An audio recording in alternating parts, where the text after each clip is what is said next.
Controversial businessman Wycliffe Chivayo chii choitika panguva inoi. Pane nawo ava dziri kutendera pasocial media mavideos atiri kuona asonja ari kuda panguva ino ari nyatsobuda pachena kuti aiwa panguva ine Wycliffe Chivayo kana kuri kuti zviri kutaurwa nasonja chiri chokwadi. Aiwa varume vari panguva yakaoma. Ende panguva inoi nyatsokubuda pachena kuti men they are controlled nevakadzi. Yes, they might pretend as if they are the most powerful people of the society, but kana vanhukadzi vachinge vangopindira nyaya idzi, aiwa vanhurume vanodzikama. Don't forget to subscribe or like or turn the bell icon.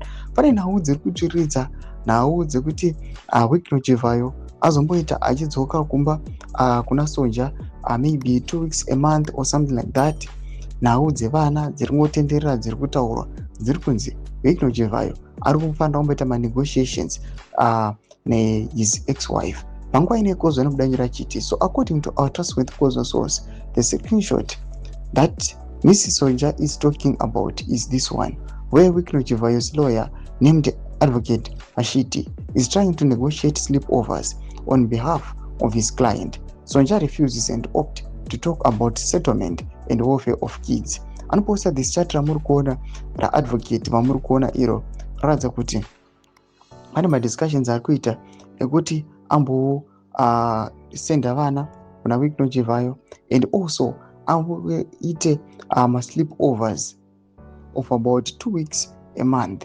Panguva ino yatona kuti Sonja the ex-wife azviramba achiti zvazviti anoya achitiwo handizviti ndikupe vana just because he takes my flights out achisiya vana vari vega achiti I cannot gamble the welfare of my kids. Madevelopments ari kuda panguva ino anokwa kunzi pane dzimwe nhau zvekare dziri kunzi Sonja is demanded mamiliyoni nemamiliyons emari anokwa kunzi Wycliffe Chivayo is stand down.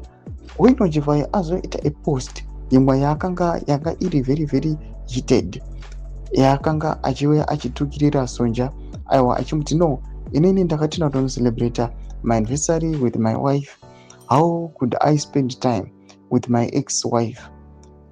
Much developments ari kuda panguva ino yasobuda pachena kuti this story is not yet clear, but according to Sonja, this is the information we have presented to you pamusoro pezviri kutaurwa naSonja Matsikanda. Pinda comment section medu dzofungura iyi moti kudii pamusoro pechitiko ichi. So subscribe or like, turn on the bell icon.